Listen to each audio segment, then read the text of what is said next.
Hello everybody and welcome back to the Techtopia playthrough. We are here. The villagers just woke up. Look at them, we're leveling up already.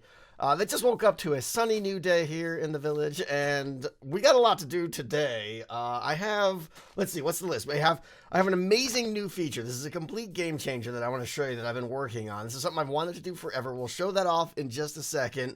Today's going to be the focus on just really expanding this village. I want to add, I think, somewhere in the order of 5 to 10, if not more, new villagers today. That means we're going to need new housing, and then eventually we're going to get to the bard today. I really want to. Oh, what's our butcher doing? A little confused over there. We're going to get to the bard today and try and get everyone super happy in the tavern, singing songs and having some drinks and having a good time and everything. But yeah, the focus today is just huge village. I really want to get like as many villagers as possible. All right, well, starting the day off here, I just checked the merchant for today. You're not gonna believe this. He's got like the 3 trades that are most in abundance. He's got eggs, which are broken, and I have since toned down the amount of eggs, so we should be getting a lot less eggs. He's got wool, which was also a problem early game. I've toned that one down. And he's got redstone. So there's gonna be a big emerald day here. Look at this. Bam, locking that one out. Here we go, over here to some wool. Let's lock this one out, probably. There we go. Wool's locked out. And eggs. Eggs are going to be... Oh, eggs are only 1. Oh, wow. You put it on either side. I didn't realize that. Oh, that makes sense. Okay. Eggs. More eggs. Egg it up. Okay, we're done. We just got 30 emeralds. Not a bad day of trading. And we got a nomad today. We've got... What's your name? We got Cable Iskalon. Cable, of course, being named after the amazing builder that has built all these buildings for me here. Cable, get over here. Here we go. Okay.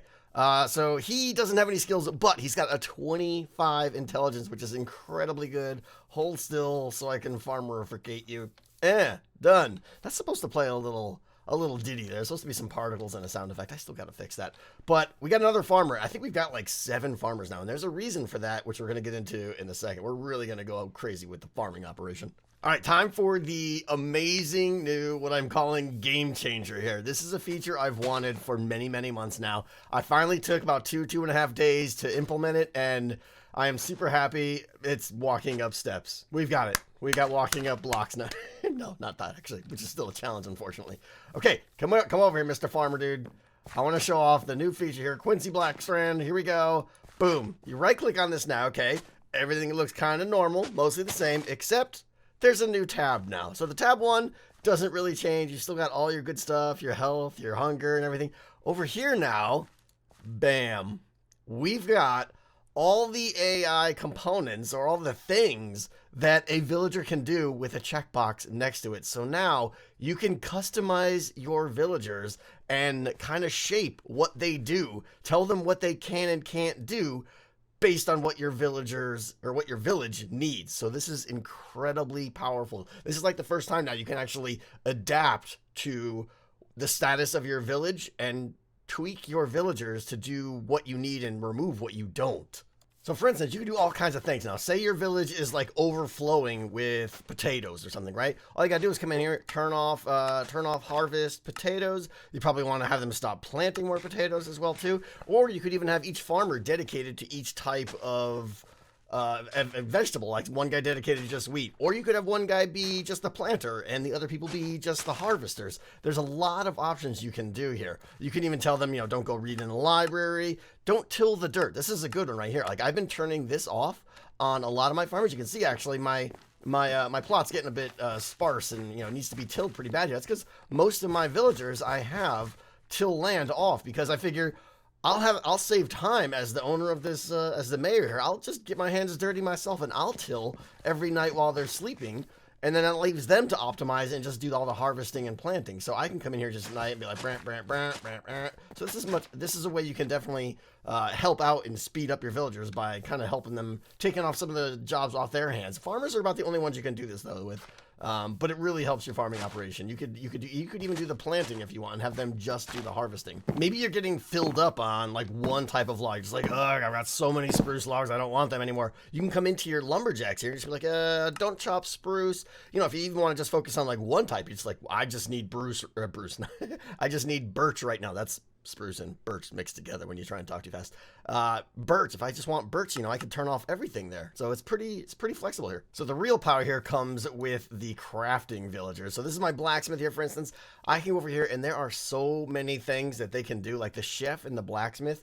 You can completely customize them now. So there's I could choose every individual thing, what I want them to make, what I want them to not make. For instance, I said I have plenty of coal in storage right now, so don't smelt any charcoal. What if I don't want, if I want to focus on armor for my guards, for instance, I could come in here and say turn off iron hoe, turn off iron pickaxe, and that way they're going to focus on, axe, boots, chest plates. If we get any iron, it'll go toward, gear for, turn off shears, for instance, maybe, and just focus on guard gear, for instance, if I want to do that. Or if it's the opposite, if I want to work on, if I've got some diamonds coming in and I really want some good diamond tools for my villagers, for the farmer to get a diamond hoe, a diamond axe, all these things. I could turn off, just all the diamond gear because my guards don't need better gear or something. It's up to me, and that's really what's great. You can respond to what's in your storage room and tweak what your villagers do. So yeah, regarding farmers, that's exactly what I'm going to do now. I'm going to set most of them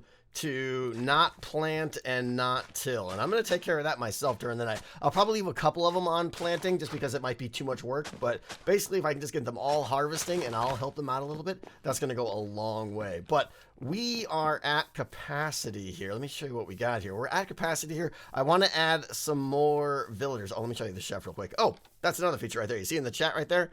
When an animal dies of starvation now, it will tell you, and that's been happening a lot because I had a bug in my tavern. So anyways, yeah, check out the chef. The chef has got all kinds of things we could do here too. All the recipes are in there. You can, again, tweak all of them. But I want to show you what I did over here to this side of the town here. We're at capacity here, and since our town hall is so far over here, I kind of misplanned and I started building on the wrong side. So what I did is I pushed out the town in this direction. I took the wall out. The wall used to be right here. I made it go down there, around. I kind of just made another little U shape here. So we have plenty of space here, and this is basically going to be for housing. So I've got a new house I want to put in today, and it's a double-decker. It's amazing. Let's get it in. So we got quite a bit of emeralds now. We got 2.5 stacks. I've been doing tons of trading. We're going to burn through a lot of them today. So where's my house 6 at? Here we go. It's up to 20. Is that 28? That's 28 emeralds this is up to. Yow. All right, we need 2 of these. That's that. There's no joke today. No joke. We're not messing around here. Let's put those back in there, and let's head over to our new house. There it is, the monstrosity double-decker, 2 6 homes on top of each other. We're right behind the town hall here. We've got our other little village or little house over here, a little twofer over there. I think we're at this point we're just doing 6ers. So check this guy out. We've got let me get one of these in here, one of those in there, and kabam. Okay. Inside, we got, of course, 6 beds. It's not decorated that much, but it's good. It's good. It's looking pretty good. But the outside is just absolutely incredible. I love it. All the organic stuff. We've got this little staircase here, which leads up to the 2nd floor. Little balcony with a couple little flowers out here. And then our 2nd bedroom up here with 2, 2. They got a little secluded area over here. 2, 2, and 2. So another 6 there. So, bam. Blinky, blinky. Thank you very much. Excellent. And then around back here, at this point, we're right at the back of our little extension here. So that's pretty much the edge of the village, but we've just now added 12 more beds for villagers. So let's start making some villagers. See, now this is the power of a high intelligence. I mean, 26 isn't exactly high, but he's already a level 9 farmer.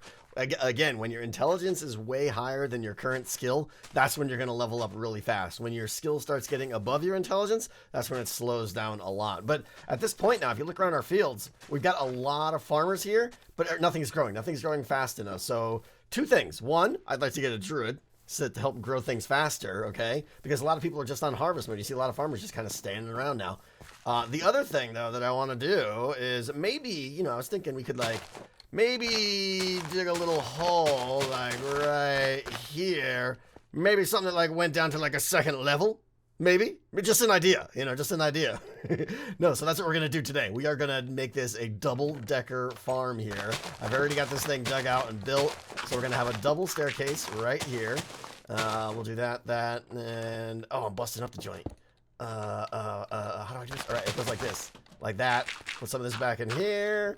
Some of that back there. Some of this back here. We'll clean all this up here. But, basically... 2 ramps that come down here now, and now we've got 4 more huge farms, a nice beautiful little area down here. And again, this is we just doubled our farming capacity, and we can make this nice and neat. So that's the next thing I'm going to do here is probably section these off again. I might do like 1 wheat. I think I'm going to do beets, carrots, and potatoes. Yeah, well, I'll just do 1 of each right now to get started here. And then we're going to start watching and monitoring the balance of our farmers to see which AI modules we want to turn on and which ones we want to turn off.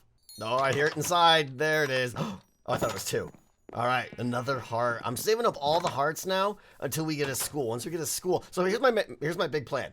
We're going to get the bard today and get him cranking in the tavern, making people super happy, because when villagers go to bed happy, that's when you get more hearts. And once we get hearts, I want to have a school. So I want to have a school working before we start getting all the new hearts, making all the children. So that's kind of like my long-term goal. Bard today, probably school and teacher next episode. I almost forgot to show you something else that I spent like 2 days working on. It's been an amazing tool. It's not so much a feature for the game, but it's a feature for debugging. I made a visualization thing for my custom pathfinding system.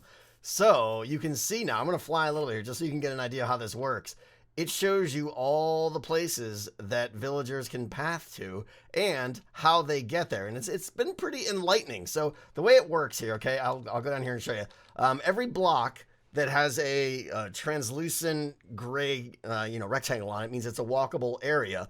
And then the lines show connectivity to show where they can go, how they connect from one cell to another. So, this line right here means you can connect from there to there. And this line up top means you can get from there to there. So from there to there. So it means that it's like a, reciprocal. Basically, if you go into one, you can connect out the other. So it's actually really cool. You can see some interesting things. Like this is one of the bugs I have right now is with trapdoors, okay? It's inverted, and that's because this is the way the bug in the game, I think the vanilla game, and it's why mobs think they can walk over trapdoors when they can't, and it's inverted. Like right now it thinks it's pathable when it's down, and when it's up it thinks it's not pathable, or it thinks it's pathable down below. So I've got a lot of cases like this where we're using wooden trapdoors as decoration, but then like a baby will come by, or a child will come by here and constantly jump right here trying to get onto that walkable level, but it can't do it. So I've been trying to like just take those off. But this is super cool though. Like you can go anywhere you want now within the range, and it does show you the edge. See how right here this is the edge. This is the edge of the village here, and it comes out here. That's the corner. Now in the 4 corners here, that's where your merchants spawn, that's where your nomad spawns, and that's where your necromancers will spawn in one of these 4 corners here. But I want to show you like if there's a cave around. I don't think there is. Let's see if I can find one or something.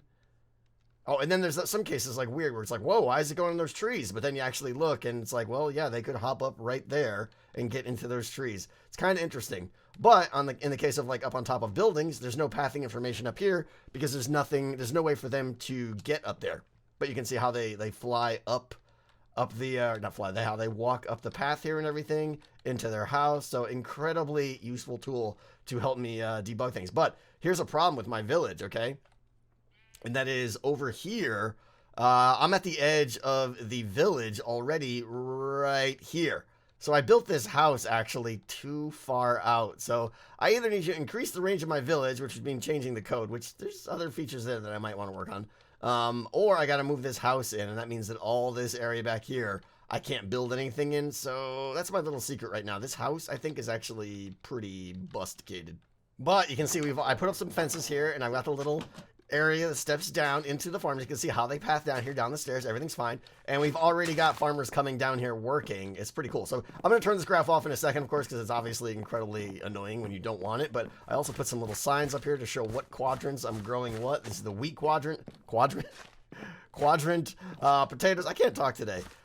Beets and carrots over here. So I think this little extra area down here is going to really, really help the farming operation out. New day, new nomads, and we're going to go with another farmer, level 17 or 17 intelligence, 14 existing farmer skill levels. I think we could deal with that.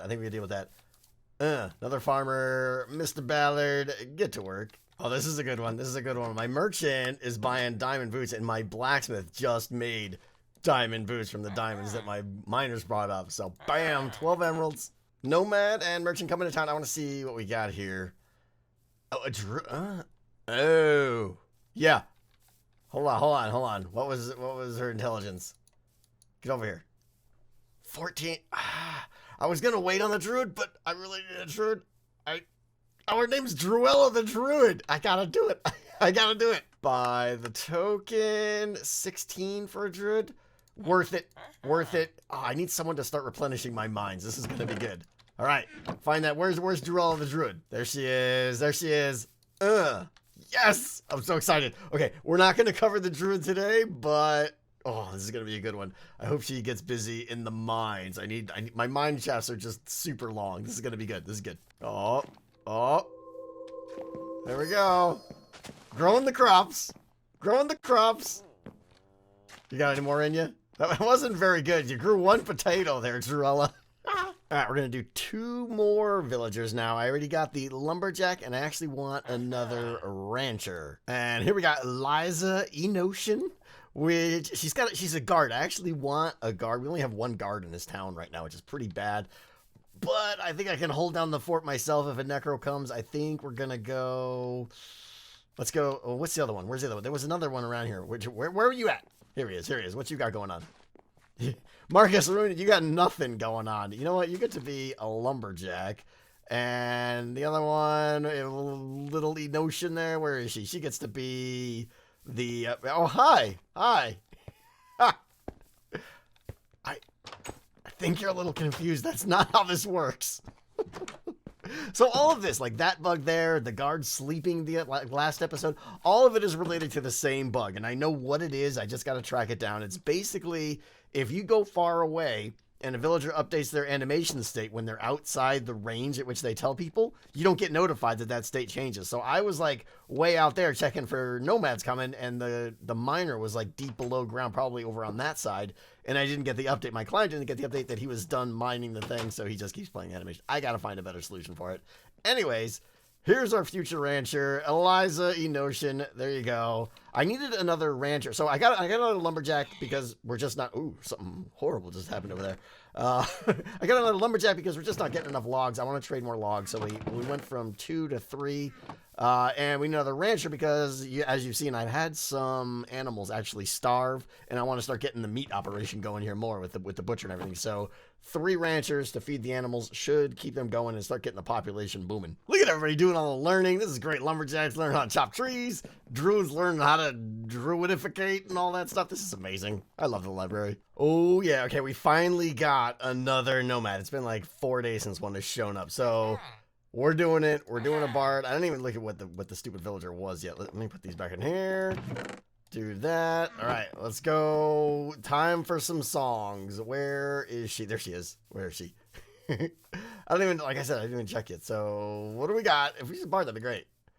Megan Swiller, you're a chef and not a very bright one. Well, time to sing me a merry tune because you are now the entertainer in the village. David, stop walking in my face. There we go. She's beautiful. Megan, get to work. So remember how I used to have to go through all the AIs of each profession, put them on the screen? It's much easier now. Now all I gotta do is right click and show this tab. It's simple. So every villager has the visit tavern and read in library. Those are kind of shared between everyone. The bard only has 2 other jobs: perform in the tavern at night and perform in the village during the day. Nice, nice. First day on the job, already slacking off in the library. There she goes. All right, she's going to play a song. There it is. Nice. Making the rancher happy. So the way it works, first of all, you can always tell when she's going to play a song when she puts her flute in her hand as she starts walking. That means she's walking to go do a performance. The way it works is once she does scans periodically to find out if there's anyone unhappy within 30 blocks of her, and it'll find the person that is most unhappy. Right now she's just wandering around. We'll see if she does it again here. She should get a flute in her hand, maybe. I already had to change things though because she was playing in the tavern last night and skilling up way too fast. She's already a level 13, so I tweaked that already, and I think it's going to be at much more reasonable levels now. But like I said, scans 30 blocks in the X and Z directions and takes the person that is the most unhappy. Of course, if everyone is fully happy, she won't go sing. And then once she gets over there and sings, that's when the actual mechanics start. So during the song, basically every 2 seconds, there is a slim chance that she will distribute happiness to everyone within 16 blocks. They'll get 1 point of happiness back. You'll see the little happy sparkles above their head. When the song is over, there's another little small chance of distributing just a little bit more, like between 2 and 3 happiness to every villager in that same 16 by 16 block radius. So there are 7 songs that the bard can play during the day that you will randomly choose between. So you can kind of think of the wandering town performances as like just little happy distributions that can go off randomly. She looks around town for unhappy people and gives them just a little bit of something to get them through the day. It's the tavern at night, though, where the real power of the bard shows. So in the tavern at night is where the bard just really can just crank out the happiness to all the villagers. This is still my favorite part of the mod. I absolutely love it. When the villagers are in the tavern at night, everybody's raising their drinks, the bard's playing their song. It's amazing. So how does it all work? Basically, if there are 2 or more villagers in the tavern at night, the bard has a chance of coming in to play a song. They'll go over to wherever you place a note block if you have one. If not, they'll choose a random location, but this is how you can choose where you want the bard to play. They'll then face the majority of the crowd and start playing their song. Now, there are 3 songs that they can play in the tavern, and each of them lasts about 20 or 30 seconds. Basically, every 2 seconds, every villager in the tavern has a small chance of gaining between 1 and 3 happy points. And that 1 and 3 is based on the bard skill. So a level 100 bard is going to put out 3 to everyone every so often. When the song ends, that's when you get the real big happy boost. Everyone raises their glasses, or at least a large portion of the people will, and they can get between 5 and 20 happiness in one bulk shot right there. That will happen to 50% of the villagers, just to add a little bit of randomization. But you'll see here when she's done. So there you go. There's and there's a little delay, so like 4 of them all raise their mugs, and those are the ones that got the big happy boost. You can sit here and watch, and the happiness is just pretty much cranking up on these guys as every time they get little sparkles there, they're all getting happiness. So villagers, they pretty much love the tavern at night, and the bard loves to perform. Now, the thing is, the bard gets happy by performing as well. So every happy point that the villager gives out is happiness that the bard, that the bard gives out during the song. They get that back as their own personal happiness as well. So this I have to check. It may still be pretty unbalanced. I'm guessing the bard is pegged at 100% happiness. Yeah, probably. So I probably need to cut that in half for everything, but I still will always keep it as a percentage of the happiness that they give out. So if they're performing to a big crowd, the bard will get even happier. Now, of course, keep in mind that the tavern, even without a bard in it, is still a fantastic building to have. It's still a place where many of your villagers are going to go at night. They're still going to get a considerable amount of happiness in it. But I would say off the top of my head, probably not even a third as good as it would be if you did have a bard in it. Now, as per usual, what I want to try and continue to do here with each video is keep you guys up to speed on what is happening on the Patreon servers, on the Techtopia servers, and all the work I'm doing there. So I'm going to put all of the bug fixes and patch notes I've been working on in the last couple weeks in this video here. I'll put them on the screen now. Obviously, you can just, pause the screen if you want to watch them or whatever, or read them. If you have any questions about what any of them mean, just leave a comment in the video here, and I'll definitely do my best to answer them. But tons of work is being done there. My goal now, there's obviously not too many villagers left to do here in this series, and not too many structures. We gotta do like the school, the enchanter, the cleric, I think. So we're getting kind of close to the end. I want to wrap up this series right when the mod goes public, okay? So that's why I'm putting so much work into getting all the bugs out of the game, getting it working. I think the players on the Patreon server are getting happier and happier each day because the game is getting more and more playable and pretty solid. So that's my plan, is to try and sync these up so that right when this series ends, that's when we can make this a public mod for you all to play. So trust me, it's still a priority, and it's measured in weeks or, a month or 2 at most now, I would think. So we're getting very close, guys. But that's going to do it for today. We got a lot done here. Huge upgrades. We got music playing. We got a huge expansion to our base out the back. We've got a huge underground farm now, which is actually doing crazy things. And of course, I got to get down there and till, because I don't have my villagers set to till. I got a lot of work to do, but man, this village is fun. That'll do it. That'll do it. Thank you so much for watching, guys. I will see you next time. Goodbye.